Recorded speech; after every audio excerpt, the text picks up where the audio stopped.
Welcome to Nanak classes. दोस्तों, Nanak classes के YouTube channel पे आपका स्वागत है। आज है 31 मई 2022 और 31 मई 2022 के जितने भी most important Rajasthan current affairs के क्वेश्चन बनते हैं, आज हम उनका डिस्कस करेंगे। पूरा वीडियो ध्यान से देखना और लास्ट में मैं आपसे क्वेश्चन पूछूंगा जिनके जवाब आपको कमेंट बॉक्स में देना है। तो दोस्तों, आज 31 मई है और 31 मई के दिन विश्व तम्बाकू निषेध दिवस मनाया जाता है। 31 मई को विश्व तम्बाकू निषेध दिवस मनाया जाता है। तो मिलकर आवाज उठाएं, तम्बाकू सेवन बंद करें, भारत को तम्बाकू मुक्त बनाएं। तो 31 मई 2022 के करंट अफेयर्स की क्लास स्टार्ट करें उससे पहले कल के क्वेश्चनों को हम रिवीजन कर लेते हैं। देश के पहले hybrid wind solar power plant का उत्पादन कहां शुरू हुआ? तो जैसलमेर के अंदर। एशिया की फोर्ब्स की टॉप 30 सूची में प्रदेश की किस महिला का नाम शामिल हुआ?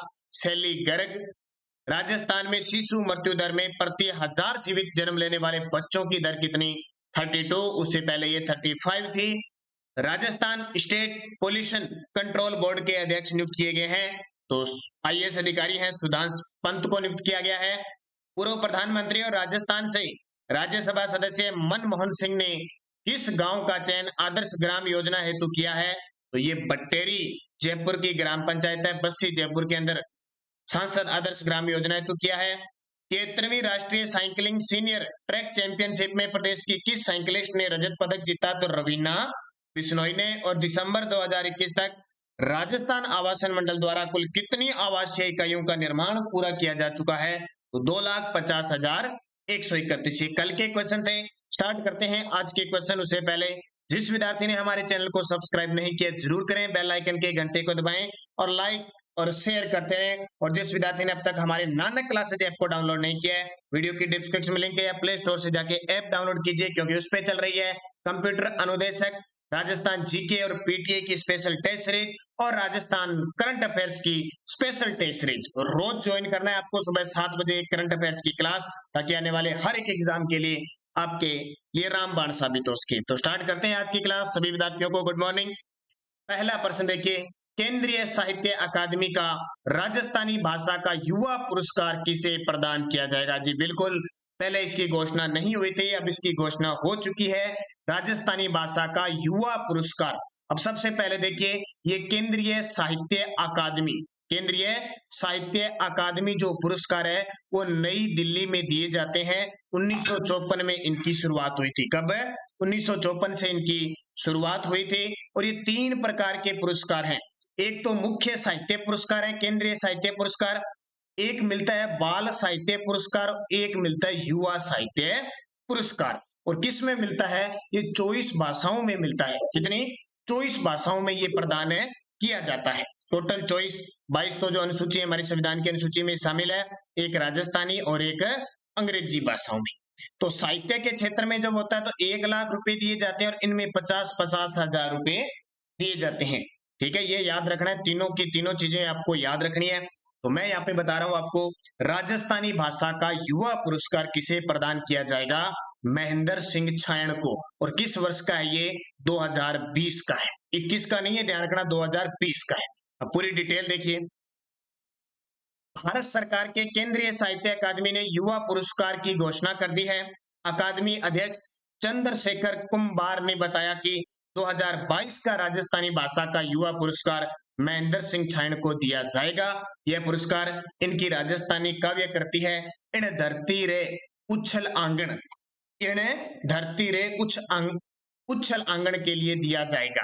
अब मैंने तीनों बताए, तो जो मुख्य साहित्य पुरस्कार है वो किसको दिया गया? वो दिया गया भंवर सिंह सामोर को। भंवर सिंह सामोर को। किस वर्ष का? 2020 का। और 2021 का अभी ताजा आपको पता ही है, मिथेश निर्मोही को दिया गया, जो जोधपुर के साहित्यकार है उनको।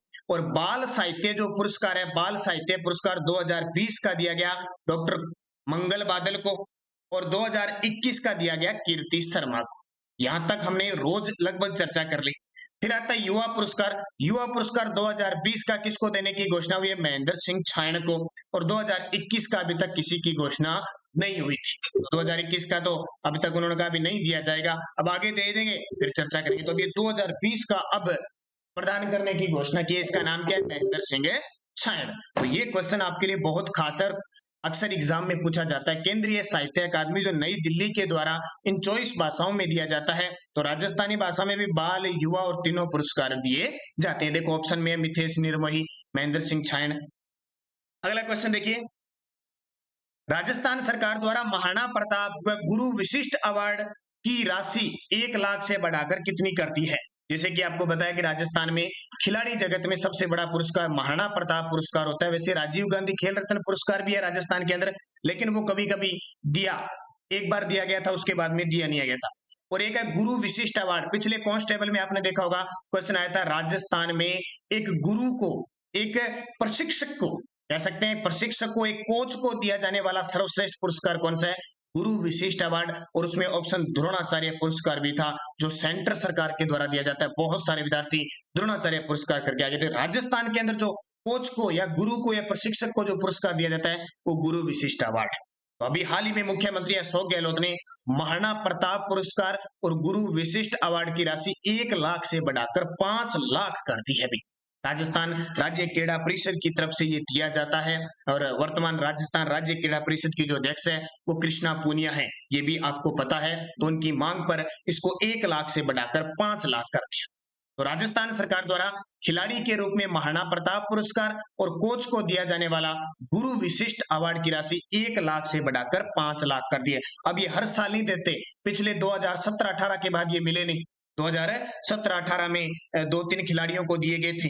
अब नाम उनको याद करने की करो तो नहीं तो जरूरी नहीं है। जैसे मेरा सुमन ढाका थे, सुंदर सिंह गुर्जर थे, मनोहर लाल साइकिलिंग थे, और अभिषेक पारासर जिम्नास्टिक थे, उनको दिया गया था। और गुरु विशिष्ट अवार्ड भी 2017-18 में भी दिया गया था। साइकिलिंग में महेश कुमार रंगा को और रोल बॉल में रमेश सिंह को दिया गया था। अब क्वेश्चन एक पेपर में और आता है कि इनकी शुरुआत कब हुई थी? महाराणा प्रताप पुरस्कार की शुरुआत कब से हुई थी? एक ये क्वेश्चन आता है। तो महाराणा प्रताप पुरस्कार की जो शुरुआत हुई थी वो 1982-83 में हुई थी। कब है? 1982-83 में हुई थी। सबसे पहले श्री गोपाल सैनी को और डॉक्टर करणी सिंह और रघुवीर सिंह को इसमें शामिल थे। और गुरु विशिष्ट अवार्ड, ये पिछले कांस्टेबल में आया था, गुरु विशिष्ट अवार्ड किस वर्ष इनकी शुरुआत हुई थी? 1985-86 में। ये दोनों ही प्रश्न आपके लिए इंपॉर्टेंट है। अब ये राशि बढ़ा दी है तो अपने आप करंट में आ जाते। देखो इतने पुराने क्वेश्चन करंट में ऐसे बनते हैं कि 1 लाख राशि थी, अब 5 लाख कर दी। महाराणा प्रताप अवार्ड 1982-83 से दिया जा रहा है, और गुरु विशिष्ट अवार्ड 1985-86 से दिया जा रहा है। सर्वप्रथम ये पोकरणमल जी को दिया गया था, रामदेव शर्मा को दिया गया था। तो ये डिटेल आप सारी समझ गए होंगे, बहुत ही खास क्वेश्चन है। तीसरा प्रश्न और देख लिए, राजस्थान सरकार द्वारा राजीव गांधी खेल रत्न पुरस्कार दोबारा शुरू किया जाएगा, इसकी पुरस्कार राशि होगी। जैसे कि 2021 के अंदर हमारे देश के अंदर जो राजीव गांधी खेल रत्न पुरस्कार दिया जाता है, वो उसका नाम बदलकर 29 अगस्त 2021 को मेजर ध्यानचंद खेल रत्न पुरस्कार कर दिया, जबकि राजीव गांधी कांग्रेस से थे, कर दिया। अब हमारी जो राजस्थान में वर्तमान सरकार है, कांग्रेस सरकार, मुख्यमंत्री अशोक गहलोत ने हमारे राजस्थान के अंदर एक राजीव गांधी खेल रत्न पुरस्कार कभी दिया जाता था, वो बंद था, अब वापस दोबारा शुरू करने की घोषणा की है। और उसकी राशि जो थी, अब वो राशि पता 7.50 लाख रुपए, इसमें अब राशि कितनी दी जाएगी? 7.50 लाख रुपए दिए जाने की घोषणा है। तो देखिए, राजस्थान सरकार द्वारा राजीव गांधी खेल रत्न पुरस्कार की दोबारा शुरुआत होगी, क्योंकि जैसे ही सेंटर सरकार ने इसका नाम बदलकर मेजर ध्यानचंद किया, तो राजस्थान सरकार ने कहा हम अपने बेस पर इस खेल वापिस पुरस्कार की शुरुआत कर रहे हैं।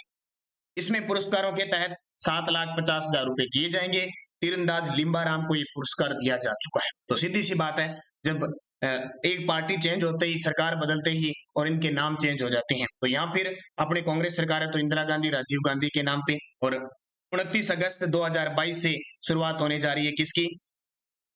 ग्रामीण खेलों की। ग्रामीण खेल जिसमें 8-10 साल के बच्चे से लेकर 80 साल का जो बुजुर्ग है वो खेलेगा। और इसकी जो शुरुआत 29 अगस्त से होगी, ये काफी लंबा चलेगा, बहुत सारे कम 7-8 लाख इसमें खिलाड़ी भाग लेंगे। और इसका नाम भी राजस्थान ग्रामीण ओलंपिक खेल है, ये आपको पता है। ये सिस्टम होता रहता है, जिसकी सरकार आती है वैसा काम होता रहता है। अगला प्रश्न देखिए, हाल ही में किस संस्था को CSR हेल्थ इंपैक्ट पुरस्कार से सम्मानित किया गया? हाल ही में किस संस्था को CSR हेल्थ इंपैक्ट पुरस्कार से सम्मानित किया गया? तो यह है हिंदुस्तान जिंक लिमिटेड। किसको? Hindustan zinc limited. तो देश के एकमात्र और दुनिया का दूसरा सबसे बड़ा एकीकृत सीसा जस्ता चांदी, ये आपको पता है अपने राजस्थान में सबसे ज्यादा होता है सीसा जस्ता, इसके साथ क्या निकलती है, चांदी निकलती है। और इसकी उत्पादक कंपनी है हिंदुस्तान जिंक लिमिटेड, जिसका जो मुख्यालय है वो देबारी उदयपुर को है। इसमें छठे, इसको क्या है, अब की बार छठा CSR हेल्थ इंपैक्ट पुरस्कार से सम्मानित किया गया है। CSR स्वास्थ्य अभियान श्रेणी में असाधारण प्रदर्शन के लिए कंपनी को अपनी प्रमुख CSR परियोजना खुशी आंगनवाड़ी नंद केंद्र के लिए पुरस्कार प्रदान किया गया है।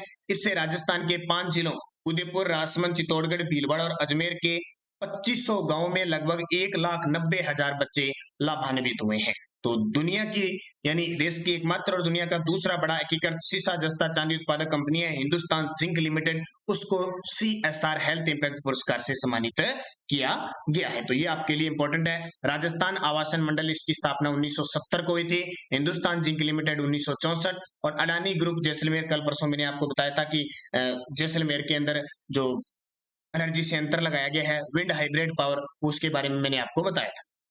तो ये आपको याद रखना है। हिंदुस्तान जिंक लिमिटेड की स्थापना 1966 में हुई थी, 64 में नहीं हुई थी। इसका मुख्यालय देबारी उदयपुर के अंदर हिंदुस्तान है जिंक लिमिटेड।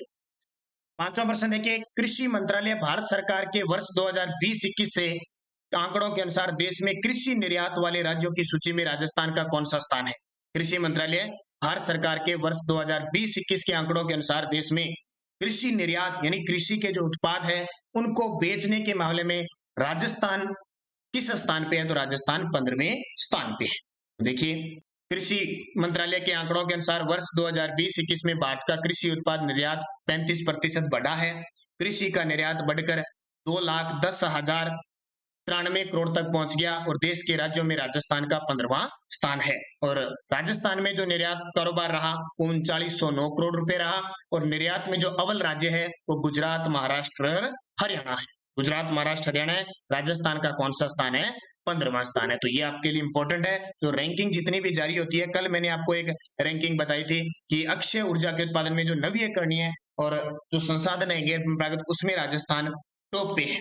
ठीक है, लेकिन जब आर्थिक समीक्षा की बात आई, मैंने बताया दिसंबर 2021 तक पवन ऊर्जा के मामले में राजस्थान का 5वां है, और अब ताजा रिपोर्ट अगर आएगी तो ये बताया जा रहा है कि राजस्थान दूसरे स्थान पर, लेकिन आर्थिक समीक्षा के अनुसार 2020-21 तक दिसंबर तक 5वां स्थान है। अगला प्रश्न देखिए, राज्य सरकार द्वारा हाल ही में शुरू किए गए ई मित्र @होम सुविधा प्रथम चरण में पायलट रूप में किन जिलों में शुरू की जाएगी। राज्य सरकार द्वारा हाल ही में शुरू किए गए ई मित्र @होम सुविधा यानी घर तक सुविधा उपलब्ध करवाने में पायलट प्रोजेक्ट के रूप में किन जिलों में शुरुआत की जा रही है, जयपुर और जोधपुर में की गई है। तो ई मित्र @होम की सुविधा प्रथम चरण में पायलट बेसिस पर जयपुर और जोधपुर जिले के शहरी क्षेत्र के निवासियों को मिलेगी। अगर यहाँ ये पायलट प्रोजेक्ट का मतलब होता है अगर यहाँ पे कामयाब होती है तो इसको पूरे जिलों में लागू किया जाएगा। यहाँ मूल निवास, जाति प्रमाण पत्र, विवाह रजिस्ट्रेशन और जन्म मृत्यु प्रमाण पत्र जैसे चुनिंदा सेवाओं के लिए आवेदन किए जा सकेंगे। ई मित्र सेवा शुल्क इनका 73 रुपए निर्धारित किया गया। तो कल परसों हमने देखा था कि जयपुर और जोधपुर में आवासीय पैरा खेल अकादमी भी बनाई जाएगी। तो ई मित्र होम सुविधा प्रथम चरण में पायलट प्रोजेक्ट के रूप में जयपुर और जोधपुर में। अच्छे तरीके से याद रखना, आपको प्रश्न इस प्रकार के ही मिलेंगे। सातवां प्रश्न देखिए, हाल ही में 15वें IPL सीजन का खिताब गुजरात टाइटंस ने किस टीम को हराकर जीता था। ये क्वेश्चन कल मैंने बताया था। मुझे खुद पता है, IPL का मैच मैंने देखा और मुझे पता है गुजरात, लेकिन वो गलती से मिस्टेक से बोलने में गुजरात की जगह हैदराबाद बोला गया, और बाद में मैंने इसको देखा था और मैंने कम्युनिटी में भी आपको डाल दिया, सब कुछ बता दिया था पिन करके। बस मिस्टेक थी, मुझे सीधा पता है, हमें पता है। IPL खुद मैंने सारे देखे हैं। गुजरात टाइटंस जिसके कप्तान हार्दिक पांड्या थी, लगातार मैच जीत लिया, लेकिन वो कल मिस्टेक से बस नाम तो गुजरात लेना था और नाम बोला गया हैदराबाद। तो कुछ ऐसी कॉमन सेंस तो आपको सीधा ही पता है कि IPL गुजरात ने जीता है। तो 15वें IPL सीजन का खिताब गुजरात टाइटंस ने राजस्थान रॉयल्स को हराकर जीता है, इसको याद रखना। तो देखिए पूरी डिटेल, 15वां IPL सीजन, विजेता गुजरात टाइटंस, पहली बार ऐसा हुआ है, पहली बार ही टीम खेली और पहली बार ही खिताब जीत लिया। उपविजेता राजस्थान रॉयल्स रही है। गुजरात के कप्तान थे हार्दिक पांड्या, और राजस्थान के कप्तान से संजू सैमसन और ऑरेंज कप यानी सबसे ज्यादा रन बनाए राजस्थान के खिलाड़ी जोस बटलर 863 रन बनाकर सर्वश्रेष्ठ खिलाड़ी घोषित किए गए। तो ये सारी चीजें आपको याद रखनी है। बाकी आपने आईपीएल के बारे में सारी चीजें पढ़ ली होगी। मैं राजस्थान के संदर्भ में जो मुख्य बातें हैं उनकी चर्चा ही कर रहा हूँ। और पीडीएफ हमारी टेलीग्राम पे Nanak classes Rajasthan current affairs नाम से एक ग्रुप बना हुआ है, उसमें आपको पीडीएफ मिल जाएगी। वीडियो की डिस्क्रिप्शन में भी लिंक है, इसकी क्विज प्राप्त हो जाती है, पीडीएफ प्राप्त हो जाती है शाम तक। तो ज्वाइन कीजिए Nanak classes, PDF file download कीजिए टेलीग्राम से और अपने आप पढ़िए। और लगातार आपको क्लासें दी जा रही है। और भी आपको ये देखिए राजस्थान के प्रमुख पोर्टल का वीडियो दे दिया, जल्द ही लास्ट 6 मंथ का एक वीडियो आपके सामने आने वाला है। अब पिछले वीडियो का क्वेश्चन था राजस्थान में दिसंबर 2021 तक ऊर्जा की अधिष्ठापित क्षमता कितने मेगावाट होगी, तो सभी का जवाब था 23,321 मेगावाट। अब आपके लिए क्वेश्चन जिसका जवाब आपको कमेंट बॉक्स में देना है। देश के पहले hybrid wind solar power plant का उत्पादन कहां शुरू हुआ है? देश के पहले hybrid wind solar power plant का उत्पादन कहां शुरू हुआ है? जयपुर, जैसलमेर, भीलवाड़ा, बीकानेर। सही जवाब देना है और कितने मेगावाट है वो भी आपको जवाब देना है। अब यस्टरडे डॉज थी मार्बल मंडी कहां स्थित है? तो किशनगढ़ अजमेर मार्बल मंडी है। साइबर पार्क कहां स्थित है? जोधपुर के अंदर है। पुष्प पार्क खुसखेड़ा अलवर के अंदर है। और राजसमंद जिले की जीवन रेखा किस जिले को कहते हैं? तो किस झील को कहते हैं? तो नंदसमंद झील को। और लहासी सिंचाई परियोजना किस जिले में? बारां में लहासी नदी पर है। अब नेक्स्ट डॉज राजस्थान राज्य कृषि विपणन बोर्ड की स्थापना कब हुई? हरियाणा के साथ राजस्थान के कितने जिलों की सीमा लगती है? अमलानंद घोष ने किस सभ्यता की खोज की थी? और खेजड़ी वृक्ष को तमिल भाषा में क्या कहा जाता है? और मेवाड़ के हरित ऋषि किस संप्रदाय के थे? पांचों के जवाब आपको कमेंट बॉक्स में देने हैं सारे के सारे अच्छे तरीके से। और जाते जाते वीडियो को लाइक शेयर कर लेना। और अभी पीटीआई कि अभी नोटिफिकेशन नहीं आया, लेकिन एग्जाम घोषित हो चुका है। लैब असिस्टेंट का हो चुका है। सारे exam second grade first grade इस साल होने वाले हैं। तो एक तो सब में राजस्थान करंट अफेयर्स आएगा, तो हमारी ये टेस्ट सीरीज ज्वाइन कर लेना। हालांकि फर्स्ट ग्रेड सेकंड ग्रेड के लिए हम स्पेशल पीटीआई के लिए टेस्ट सीरीज शुरू करेंगे करंट अफेयर्स की, ताकि आपको आपके टॉपिक के अनुसार सुविधा आपको प्राप्त हो सके। तो ये आपके लिए इंपॉर्टेंट साबित होगी। लगातार सुबह 7 बजे वाली क्लास मत छोड़ना, क्योंकि इसमें ओल्ड क्वेश्चन भी इंपॉर्टेंट करवाए जाते हैं जो आपके स्टैटिक जीके में भी काम है आते हैं। तो धन्यवाद। जय हिंद, जय भारत।